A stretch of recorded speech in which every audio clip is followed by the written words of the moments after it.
हालांकि पढ़ेंगे हम इकाई 2 और इकाई 2 है राज्य सरकार के बारे में। इसमें से आता है हमारा चैप्टर दूसरा। चलिए शुरू करते हैं। इकाई 2 जो राज्य सरकार के बारे में है उसमें से है अध्याय दूसरा। क्या है अध्याय दूसरा? अध्याय दूसरा है स्वास्थ्य में सरकार की भूमिका, है ना। राज्य सरकार की क्या भूमिका है, चलिए पढ़ते हैं। लोकतंत्र में लोगों की यह अपेक्षा रहती है कि सरकार उनके कल्याण के लिए कार्य करे। यह शिक्षा, स्वास्थ्य, रोजगार प्रदान करने एवं गृह निर्माण, सड़कों के विकास तथा बिजली आदि उपलब्ध कराने के माध्यम से हो सकता है। इस अध्याय में हम स्वास्थ्य के अर्थ और उससे संबंधित समस्याओं को जांचेंगे। इस अध्याय के उपशीर्षकों को देखिए। आपके विचार में यह विषय सरकार के काम से किस प्रकार जुड़ा हुआ है? हमारा हेडलाइन है कि स्वास्थ्य क्या है। चलिए जानते हैं कि स्वास्थ्य क्या है। स्वास्थ्य के बारे में हम अनेक प्रकार से सोच सकते हैं। स्वास्थ्य का अर्थ है हमारा बीमारियों और चोट आदि से मुक्त रहना। स्वास्थ्य का अर्थ क्या है? बीमारियों और चोट आदि से मुक्त रहना। लेकिन स्वास्थ्य केवल बीमारियों से बस संबंधित नहीं है। आपने उपर्युक्त कोलाज में से केवल कुछ स्थितियों को ही स्वास्थ्य से जोड़कर देखा होगा। प्रायः हम ध्यान नहीं देते हैं कि उपर्युक्त हर स्थिति का संबंध स्वास्थ्य से ही है। बीमारी के अलावा हमारे लिए उन कारणों पर भी विचार करना आवश्यक है जो हमारे स्वास्थ्य पर प्रभाव डालते हैं। उदाहरण के लिए, यदि लोग को पीने के लिए स्वच्छ पानी और प्रदूषित मुक्त वातावरण मिले तो वे सामान्यतः स्वस्थ ही रहेंगे। दूसरी ओर, यदि लोगों को भरपेट भोजन ना मिले अथवा उन्हें घुटन भरी अवस्था में रहना पड़े तो उनके बीमार पड़ने की संभावना अधिक है। हम सब चाहते हैं कि हम जो भी कार्य करें चुस्ती से और ऊंचे मनोबल के साथ ही करें। सुस्त और अकर्मण्य रहना, चिंताग्रस्त होना और लंबे समय तक डरे में रहना स्वस्थ जीवन के लक्षण नहीं है। समझे? स्वस्थ रहना, चिंताग्रस्त रहना, लंबे समय तक डरे में रहना, ये क्या है? स्वस्थ जीवन का लक्षण नहीं है। हम सबको तनाव मुक्त और प्रसन्न रहना चाहिए। हमारे जीवन के ये सभी पहलू स्वास्थ्य के ही हिस्से हैं। देखिए पढ़ते हैं। क्या आप इन सभी चित्रों या इनमें से कुछ को स्वास्थ्य समझते हैं? यदि हाँ तो किस प्रकार? समूह में चर्चा कीजिए। ये जो है ना चित्र सभी स्वास्थ्य से जुड़े हुए। ये नदियों से पानी लाया जा रहा है। क्या पता पानी अच्छे हैं, शुद्ध है, सपाट है, उसमें बैक्टीरिया, छोटे छोटे जीवाणु है या नहीं है ना। ये सब स्वास्थ्य से जुड़े हुए हैं। यहाँ पे देखिए डॉक्टर्स की टीम है, यहाँ मेडिकल की गाड़ी है। ये सारे के सारे जो है स्वास्थ्य से जुड़े हुए हैं। यहाँ पे खेल परिदृश्य दिखाया गया है। भारत में स्वास्थ्य सेवाएं। आइए भारत में स्वास्थ्य सेवाओं के कुछ पहलुओं का परीक्षण करें। यहाँ दी गई तालिका के प्रथम तथा द्वितीय स्तंभों में दिखाई गई स्थितियों की तुलना कीजिए। तालिका क्या है? संसार भर में भारत में सर्वाधिक चिकित्सा महाविद्यालय है ना। संसार भर में भारत में सर्वाधिक चिकित्सा महाविद्यालय है और यहाँ सबसे अधिक डॉक्टर तैयार किए जाते हैं। लगभग हर वर्ष 30,000 से अधिक नए डॉक्टर योग्यता प्राप्त करते हैं। समझे? भारत के अधिकांश डॉक्टरी शहरी क्षेत्रों में बसते हैं। भारत के अधिकांश डॉक्टर कहाँ बसते हैं? शहरी क्षेत्रों में बसते हैं। ग्रामवासियों को डॉक्टर तक पहुँचने के लिए लंबी दूरी तय करनी पड़ती है। ग्रामीण क्षेत्रों में जनसंख्या के मुकाबले डॉक्टर की संख्या काफ़ी कम है। भारत में डॉक्टर अधिकतर कहाँ बसते हैं? तो शहरी क्षेत्रों में। पिछले वर्षों में स्वास्थ्य सेवाओं की सुविधा में काफ़ी वृद्धि हुई है। सन 1950 में भारत में केवल 2717 अस्पताल थे। कितने थे? 2717। सन 1991 में ये बढ़कर कितना हो गया? 11,174 अस्पताल थे। और सन 2017 में यह संख्या बढ़कर 23,583 हो गई, है ना। भारत में 2017 के अनुसार कितनी हॉस्पिटल है? तो 23,583। और 1991 के अनुसार कितने हैं? तो 11,174। ये डाटा दिया हुआ है। कभी कभी क्वेश्चन में डायरेक्ट डाटा से भी प्रश्न पूछ लिए जाते हैं, क्योंकि ये एनसीईआरटी का बुक है। एनसीईआरटी का हर एक एक शब्द जो है ना आपके आने वाले परीक्षाओं के प्रश्न के रूप में देखा जा सकता है। भारत में करीब 5 लाख लोग प्रतिवर्ष तपेदिक यानी कि टीबी से मर जाते हैं। यह एक डाटा है कि भारत में करीब 5 लाख लोग क्या होते हैं? प्रतिवर्ष टीबी से मर जाते हैं। स्वतंत्रता प्राप्ति से अब तक इस संख्या में कोई परिवर्तन नहीं हुआ है, मतलब कमी नहीं आई है। हर वर्ष मलेरिया के लगभग 20 लाख मामलों की रिपोर्ट प्राप्त होती है। यह संख्या कम नहीं हो रही है। और क्या है कि भारत में विदेशों से बहुत बड़ी संख्या में इलाज कराने हेतु चिकित्सा पर्यटक आते हैं। भारत में क्या होते हैं? बहुत बड़ी संख्या में विदेशों से इलाज कराने के लिए चिकित्सा पर्यटक आते हैं। वे उपचार के लिए भारत के कुछ ऐसे अस्पतालों में जाते हैं जिनकी तुलना संसार के सर्वश्रेष्ठ अस्पतालों से की जा सकती है। हम सबको पीने का स्वच्छ जल उपलब्ध नहीं करा पा रहे हैं। हम क्या कर रहे हैं? सबको पीने का स्वच्छ जल उपलब्ध नहीं करा पा रहे हैं। संचारणीय बीमारियां पानी के द्वारा एक से दूसरे को लगती है।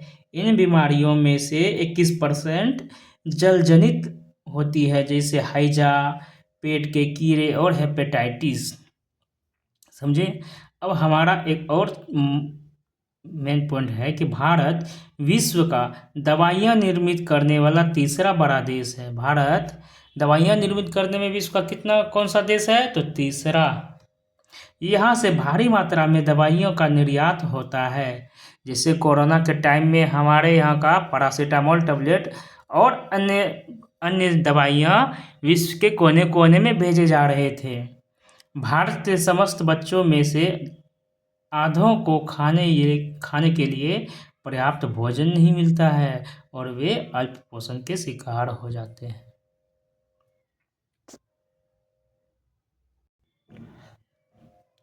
बीमारियों से बचाव और उनके उपचार के लिए हमें उचित स्वास्थ्य सेवाएं चाहिए, है ना। बीमारियों से बचाव और उनके उपचार के लिए हमें क्या चाहिए? उचित स्वास्थ्य सेवाएं चाहिए। जैसे स्वास्थ्य केंद्र, अस्पताल, परीक्षणों के लिए प्रयोगशालाएं, है ना, एम्बुलेंस की सुविधा, ब्लड बैंक आदि, जो मरीजों को आवश्यक सेवा और देखभाल उपलब्ध करा सके। ऐसी सुविधाओं की व्यवस्था को चलाने के लिए हमें स्वास्थ्य सेवकों, नर्सों, योग्य डॉक्टरों तथा अन्य विशेषज्ञों की ज़रूरत है, जो परामर्श दे सके, रोग की पहचान कर सके और इलाज कर सके। मरीजों के इलाज के लिए हमें आवश्यक दवाइयाँ व उपकरण भी चाहिए। जब हम बीमार होते हैं तो अपने इलाज के लिए हमें इन सुविधाओं की ज़रूरत पड़ती है ना। भारत में बड़ी संख्या में डॉक्टर, दवाखाने और अस्पताल हैं, है ना। भारत में बहुत संख्या में डॉक्टर भी है और दवाखाना भी है। देश में सार्वजनिक स्वास्थ्य सेवाओं को चलाने का पर्याप्त अनुभव और ज्ञान भी उपलब्ध है। ये ऐसे चिकित्सालय और स्वास्थ्य केंद्र हैं जिन्हें सरकार चलाती है। सरकार अपनी जनसंख्या के एक बड़े भाग की देखभाल करने में समर्थ है, जो सैकड़ों और हजारों गांवों में फैली हुई है। इस विषय पर हम बाद में अधिक विस्तार से चर्चा करेंगे, ठीक है। साथ ही चिकित्सा विज्ञान में, है ना, साथ ही चिकित्सा विज्ञान में बहुत असाधारण प्रगति हुई है, बात तो सही है, जिसके चलते देश में इलाज की नई तकनीकों और विधियां उपलब्ध है। फिर भी दूसरा स्तंभ दिखाता है कि हमारे देश में स्वास्थ्य की स्थिति कितनी खराब है। वो जो डाटा हम पढ़े ना, उससे पता चलता है। उपर्युक्त सकारात्मक विकास के बाद भी हम जनता को उचित स्वास्थ्य सेवाएं देने में असमर्थ हैं। यह विरोधाभासजनक स्थिति है जो हमारी अपेक्षाओं के विपरीत है। हमारे देश के पास पैसा है, ज्ञान है और अनुभवी व्यक्ति है, फिर भी हम सबको आवश्यक स्वास्थ्य सेवाएं देने में असमर्थ हैं।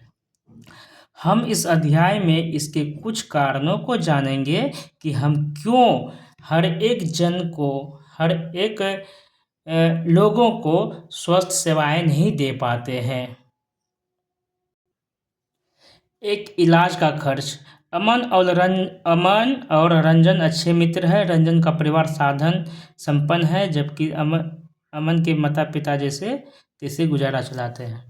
ये एक इलाज का खर्च कितना बैठता है, एक कॉमिक के माध्यम से हमें प्रस्तुत किया गया है, जो कि अभी हम नहीं पढ़ेंगे। ये हमारे एग्ज़ाम के लिए उतना इम्पोर्टेंट नहीं है, लेकिन हमारे समाज के लिए बहुत इम्पोर्टेंट है, हमारी समझ के लिए बहुत इम्पोर्टेंट है। देखिए, दोनों दोस्तों में बात की गई है, उसी को दर्शाया गया है। ये हमें इतनी आवश्यक चीज़ों की जानकारी नहीं देता है जो परीक्षा उपयोगी हो। चलिए आगे पढ़ते हैं। सार्वजनिक और निजी स्वास्थ्य सेवाएं। उपयुक्त कहानी से आप समझ गए होंगे कि हम स्वास्थ्य सेवाओं को दो मोटे वर्गों में बांट सकते हैं। एक सार्वजनिक स्वास्थ्य सेवाएं, एक निजी स्वास्थ्य सेवाएं, मतलब सरकारी स्वास्थ्य सेवाएं और प्राइवेट स्वास्थ्य सेवाएं। चलिए पढ़ते हैं कि सार्वजनिक स्वास्थ्य सेवाएं क्या है। सार्वजनिक स्वास्थ्य सेवा स्वास्थ्य केंद्रों व अस्पतालों की एक श्रृंखला है जो सरकार द्वारा चलाई जाती है ना। सार्वजनिक स्वास्थ्य सेवा क्या है? ये स्वास्थ्य केंद्रों व अस्पतालों की एक श्रृंखला है जो सरकार द्वारा चलाई जाती है। ये केंद्र व अस्पताल आपस में जुड़े हुए हैं, जिससे ये शहरी व ग्रामीण दोनों क्षेत्रों को सुविधाएं प्रदान करती है और सभी बीमारियों, साधारण से लेकर विशेष देखभाल की जरूरत वाली बीमारियों का इलाज प्रदान करते हैं।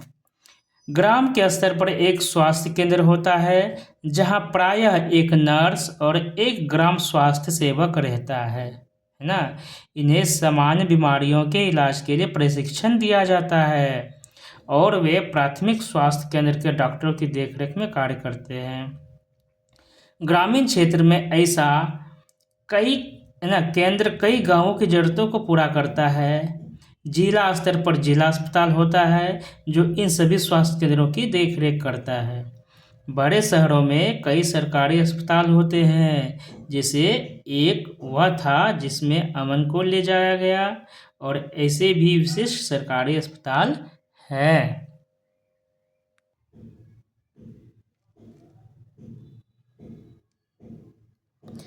इस स्वास्थ्य सेवा को कई कारणों से सार्वजनिक कहा जाता है ना। सरकार ने सभी नागरिकों को स्वास्थ्य सेवाएं प्रदान करने की वचनबद्धता को पूरा करने के लिए ये अस्पताल तथा स्वास्थ्य केंद्र स्थापित किए हैं। इन सेवाओं को चलाने के लिए धन उस पैसे से आता है जो लोग सरकार को टैक्स के रूप में देते हैं, इसलिए ये सुविधाएं सबके लिए है। सार्वजनिक स्वास्थ्य व्यवस्था का एक महत्वपूर्ण पहलू यह है कि इसका उद्देश्य अच्छी स्वास्थ्य सेवाएं निःशुल्क या बहुत कम कीमत पर देना है ना। इनको सार्वजनिक स्वास्थ्य सेवा क्यों कहते हैं, सेवा केंद्र क्यों कहते हैं? क्योंकि यहाँ पर ये जो अस्पताल चलाए जाते हैं, ये जो स्वास्थ्य केंद्र चलाए जाते हैं, हमारे देश के, हमारे राज्य के सभी नागरिकों के दिए गए टैक्स के पैसों से चलाए जाते हैं, इसीलिए वहाँ पर सबका अधिकार है, समझे। जिससे गरीब लोग भी इलाज करा सके। हमें सरकार को कर क्यों देना चाहिए? एक महत्वपूर्ण इम्पोर्टेंट बात दिया गया है यहाँ पर कि हमें सरकार को कर क्यों देना चाहिए। सरकार कर से प्राप्त धन का उपयोग विभिन्न प्रकार की सार्वजनिक सेवाओं को मुहैया करवाने में खर्च करती है, जिससे सभी नागरिकों को फायदा होता है। प्रतिरक्षा, पुलिस, न्यायिक व्यवस्था, राजमार्ग इत्यादि कुछ सेवाओं से सभी नागरिकों को लाभ होता है। अन्यथा इन सेवाओं की व्यवस्था स्वयं नागरिक नहीं कर सकते। करों से ही कुछ विकासात्मक कार्यक्रम एवं सेवाएं उपलब्ध होती है, जैसे शिक्षा, स्वास्थ्य, रोजगार, सामाजिक कल्याण, व्यावसायिक प्रशिक्षण इत्यादि, जिनसे क्या होता है, जरूरतमंद नागरिकों को लाभ मिलते हैं। करों से प्राप्त धन का उपयोग कुछ प्राकृतिक आपदाओं, है ना, जैसे बाढ़, भूकंप, सुनामी आदि मामलों में राहत एवं पुनर्वास के लिए भी किया जाता है। अंतरिक्ष, परमाणु एवं प्रक्षेपास्त्रों से संबंधित कार्यक्रमों को भी करों के द्वारा प्राप्त राजस्व से ही चलाया जाता है।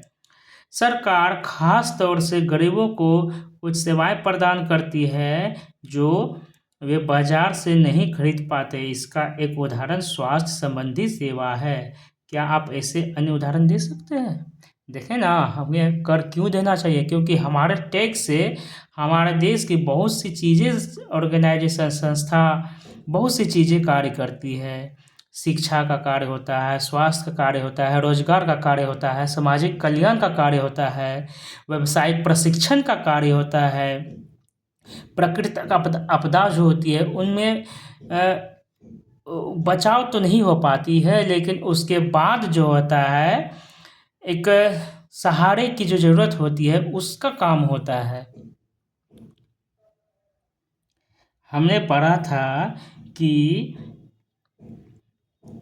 हमने यही पढ़ा कि जिससे गरीब लोग भी इलाज करा सके, ठीक है ना। उसके बाद स्वास्थ्य सेवाओं का अन्य महत्वपूर्ण कार्य है बीमारियों जैसे कि टीबी, मलेरिया, पीलिया, दस्त लगना, हैजा, चिकनगुनिया आदि को फैलने से रोकना। इसकी, है ना, इसकी व्यवस्था सरकार को लोगों के सहयोग से करनी होती है, अन्यथा यह असफल हो जाएगी। उदाहरण के लिए मच्छरों को पैदा होने से रोकने के अभियान को सफल बनाने के लिए यह सुनिश्चित करना पड़ेगा कि क्षेत्र के सभी लोग अपने कूलरों व घर की छतों आदि पर पानी एकत्र ना होने दें। हमारे संविधान के अनुसार लोगों के हित को सुनिश्चित करना और सबको स्वास्थ्य सेवाएं प्रदान करना सरकार का प्राथमिक कर्तव्य है। गांव के एक स्वास्थ्य केंद्र में मरीज को दवाई देती एक डॉक्टर, है ना, ये सब सीन देखने को मिलता है।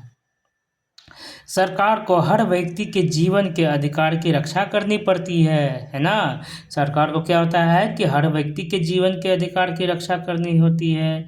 यदि कोई अस्पताल समय पर व्यक्ति को इलाज नहीं प्रदान कर पाता तो इसका तात्पर्य है कि उसे जीवन की सुरक्षा नहीं दी जा रही है। समझे?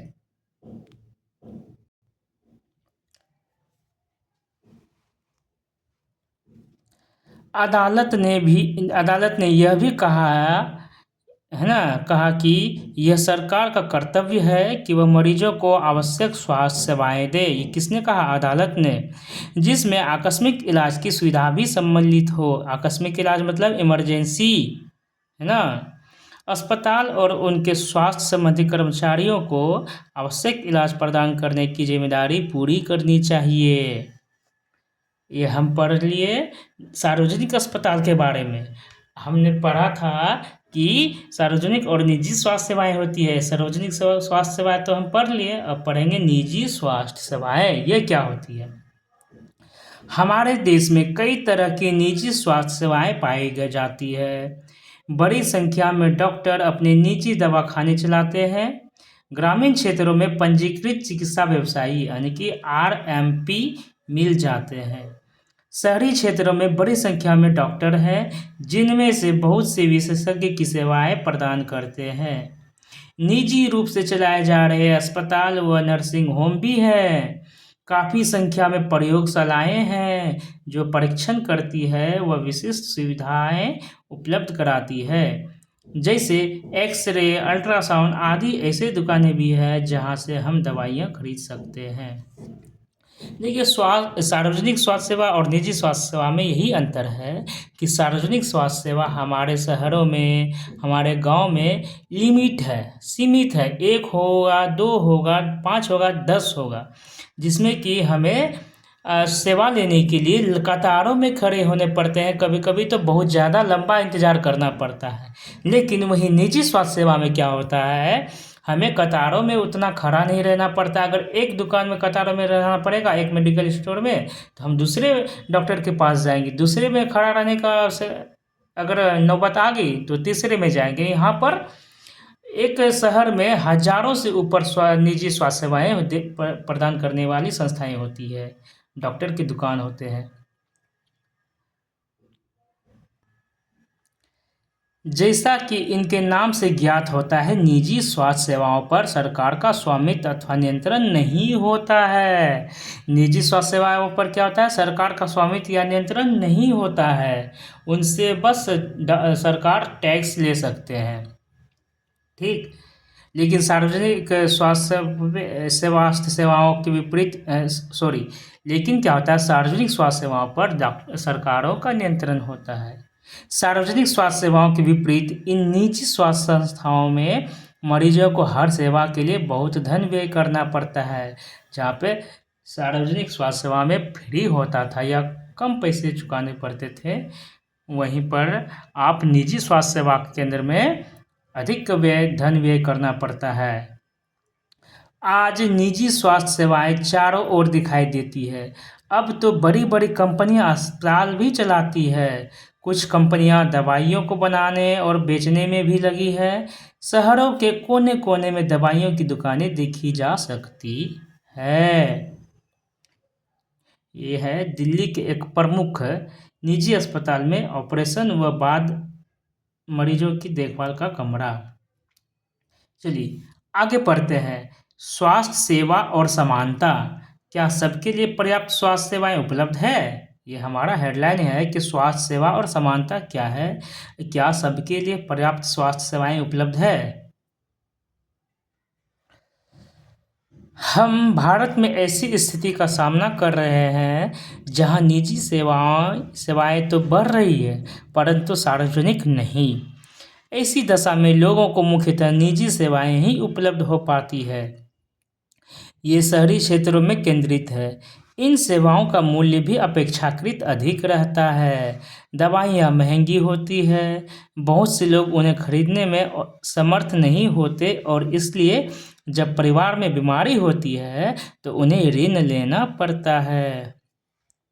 कुछ निजी सेवाएं अधिक कमाने के लिए प्रायः ऐसे कार्यों को प्रोत्साहित करती है जो सही नहीं है। मनमाने ढंग से यहाँ पर पैसा वसूला जाता है। कई बार सस्ते तरीके उपलब्ध होने पर भी उनके प्रयोग नहीं किए जा सकते। उदाहरण के लिए प्रायः देखा जाता है कि कुछ चिकित्सक ज़रूरत से ज़्यादा दवाइयाँ, इंजेक्शन या सलाइन आदि की सलाह देते हैं, जबकि साधारण इलाज भी पर्याप्त हो सकता है। और एक मस्त उदाहरण है, एक अच्छा उदाहरण है कि अभी के समय में जो हमें निजी अस्पताल जो होती है, जहाँ पर किसी गर्भवती महिला का प्रसव जो है एक साधारण डिलीवरी से हो जाए तो वहाँ पर वो लोग क्या करते हैं, तो ऑपरेशन का इस्तेमाल करते हैं, जिससे महिलाओं की तो स्वास्थ्य की क्षति होती ही है। ऑपरेशन तो सही नहीं है ना, लेकिन वो लोग अपने पैसे कमाने के लिए ऐसा करते हैं। स्वास्थ्य की भी क्षति हो गई और पैसे की भी क्षति हो गई। आजकल ये ट्रेंड बढ़ता जा रहा है। क्या है कि भारतीय आयुर्विज्ञान परिषद का आयुर्विज्ञान नैतिक संहिता कहलाता है।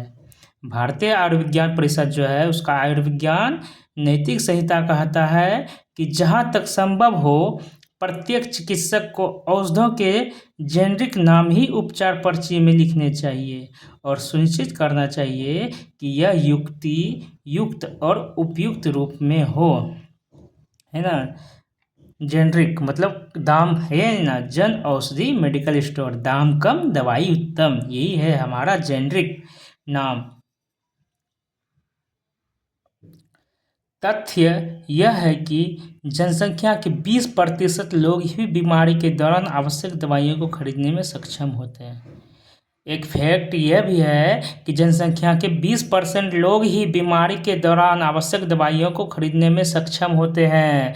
बाकी 80% तो सक्षम भी नहीं हो पाते हैं, और उनमें से बहुत से लोग तो मृत्यु का भी सामना करना पड़ जाता है उनको। वे लोग भी जिन्हें हम गरीब नहीं समझते, दवा संबंधी खर्चों को उठाने में कठिनाइयों का अनुभव करते हैं। जो गरीब भी नहीं रहते ना, वे भी दवाइयों संबंधी खर्चों को उठाने में कठिनाइयों का सामना करते हैं। एक अध्ययन में यह पाया गया कि जो लोग अस्पताल में किसी बीमारी या चोट लगने के कारण भर्ती होते हैं, उनमें से 40% लोग खर्चों का भुगतान करने के लिए पैसे उधार लेते हैं या अपनी कुछ संपत्ति बेचते हैं। 40% लोग को ऐसा करना पड़ता है। ये स्थिति है हमारे देश की। गरीब लोगों के लिए परिवार में हर बीमारी चिंता और मुसीबत का कारण बन जाती है। इससे भी बड़ी बात यह है कि ऐसी स्थिति बार बार आती है। गरीब लोग पहले ही पोषण की कमी का शिकार होते हैं, है ना। उनको तो पहले से पोषण की कमी होती है। ये परिवार उतना भोजन नहीं खाते जितना उन्हें खाना चाहिए। उन्हें जीवन की आधारभूत आवश्यकताएं जैसे पीने का पानी, घर के लिए पर्याप्त जगह, साफ वातावरण तक उपलब्ध नहीं हो पाते हैं। किनको? गरीब लोगों को। और इसलिए उनके बीमार पड़ने की संभावना अधिक रहती है। बीमारी पर होने वाले खर्चे से उनकी हालत और भी खराब हो जाती है। कभी कभी केवल पैसा ही लोगों के बेहतर इलाज में बाधक नहीं होता। उदाहरण के लिए, महिलाओं को तुरंत इलाज के लिए डॉक्टर के पास नहीं ले जाया जाता है। कई आदिवासी क्षेत्रों में स्वास्थ्य केंद्र कम हैं और वे भी अच्छी तरह नहीं चलाए जाते हैं। वहाँ निजी स्वास्थ्य सेवाएं भी उपलब्ध नहीं है। यहाँ देखिए चित्र में क्या है। इस गर्भवती औरत को एक योग्य डॉक्टर को दिखाने के लिए कई किलोमीटर पैदल चलना पड़ता है ना। ये गर्भवती औरत है, ये उनके पति है। इसी कारण हम आज जानते हैं हमारे पूज्य जीतन राम मांझी जी को। जब उनकी पत्नी गर्भवती थी तो अस्पताल तो नज़दीक में था नहीं, पहाड़ों से होकर अस्पताल जाना पड़ता था। वहीं जाने के क्रम में फिसल कर उनका पैर फिसल गया और पहाड़ से गिरकर उनकी मृत्यु हो गई। उन्हीं के चक्कर में अस्पताल को नज़दीक बनाने के लिए जीतन राम मांझी नहीं, दशरथ मांझी जी ने क्या किया? पहाड़ों को काट कर रास्ता बनाया। आज उन्हें हम जानते हैं श्री पूज्य दशरथ मांझी के नाम से। क्या किया जा सकता है? इसमें कोई संदेह नहीं है कि हमारे देश में लोगों के स्वास्थ्य की दशा अच्छी नहीं है। यह सरकार का उत्तरदायित्व है कि वह अपने सब नागरिकों, विशेषकर गरीबों और सुविधाहीनों को गुणात्मक स्वास्थ्य सेवाएं प्रदान करे। फिर भी लोगों का स्वास्थ्य जितना जीवन की आधारभूत सुविधाओं पर और उनकी सामाजिक स्थिति पर निर्भर है, उतना ही स्वास्थ्य सेवाओं के ऊपर भी। इसलिए लोगों के स्वास्थ्य की दशा सुधारने के लिए दोनों पक्षों पर कार्य करना आवश्यक है। ऐसा करना संभव है। अगले पृष्ठ पर दिए गए उदाहरण देखिए। देखते हैं केरल का अनुभव क्या कहता है। 1996 में केरल सरकार ने राज्य में कुछ महत्वपूर्ण परिवर्तन किए। राज्य के पूरे बजट का 40% पंचायतों को दे दिया गया। राज्य का जितना बजट था ना, उतना 40% पंचायतों को दे दिया गया। इससे पंचायतें अपनी आवश्यकताओं को योजनाबद्ध कर उनकी पूर्ति कर सकती थी। इससे गांव के लिए पीने का पानी, आहार, औरतों के विकास और शिक्षा आदि के लिए उचित व्यवस्था सुनिश्चित करना संभव हो सका। 1996 में भी इस केरल सरकार ऐसा कर चुकी है। इसके फलस्वरूप जल वितरण व्यवस्था की जांच की गई, स्कूलों और आंगनबाड़ियों के काम को सुनिश्चित किया गया और गांव की विशेष समस्याओं पर ध्यान दिया गया। स्वास्थ्य केंद्रों में भी सुधार किया गया। इन सब कार्यों से स्थिति में सुधार आया। है ना, केरल में 1996 में। इतने प्रयत्नों के बाद भी कुछ समस्याएं तो बनी रही, जैसे दवाइयों की कमी, अस्पतालों में अपर्याप्त बिस्तर, पर्याप्त डॉक्टरों का ना होना आदि। इस समस्या को दूर करने की आवश्यकता है। अधिक जानकारी के लिए लॉग इन है ना लॉग ऑन करें http://lsgkerala.gov.in/in। आइए अब एक अन्य देश का उदाहरण देखें और स्वास्थ्य संबंधी मुद्दों पर उनकी कार्यपद्धति को जानें। क्या है? कोस्टा रिका का तरीका। कोस्टा रिका को मध्य अमेरिका का सबसे स्वास्थ्य देश माना जाता है ना। कोस्टा रिका कहाँ है? मध्य अमेरिका में। इसका मुख्य कारण उनके संविधान में निहित है। कई वर्षों पहले कोस्टा रिका ने एक बहुत महत्वपूर्ण निर्णय लिया था कि वे देश में सेना नहीं रखेंगे ना। इससे उन्हें सेना पर व्यय किए जाने वाले धन को लोगों की शिक्षा, स्वास्थ्य और अन्य आधारभूत जरूरतों पर खर्च करने में मदद मिली। कोस्टा रिका की सरकार मानती है कि देश के विकास के लिए देश का स्वास्थ्य होना जरूरी है और इसलिए अपने देशवासियों के स्वास्थ्य पर बहुत ध्यान देती है।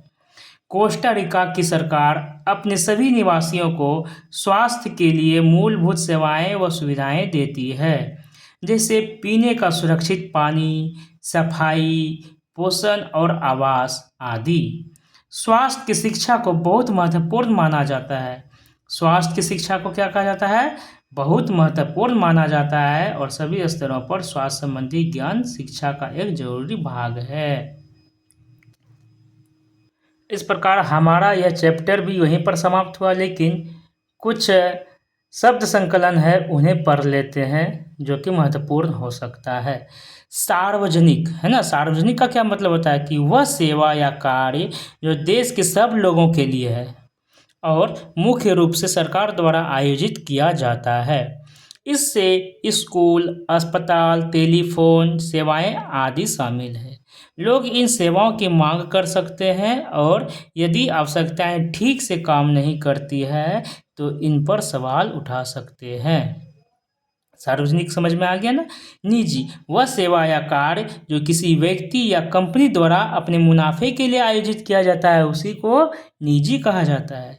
चिकित्सा पर्यटक, ये क्या होता है? ये वे विदेशी पर्यटक हैं जो इस देश के उन अस्पतालों में अपना इलाज कराने के लिए विशेष रूप से यहाँ आते हैं जहाँ उन्हें अपने देश की तुलना में बहुत कम मूल्य पर विश्व स्तरीय सुविधाएं प्राप्त होती है। संचारणीय बीमारियां, ये वे बीमारियां हैं जो एक व्यक्ति से दूसरे व्यक्ति को कई माध्यमों से संचारित हो जाती है, जैसे पानी, भोजन, हवा इत्यादि से।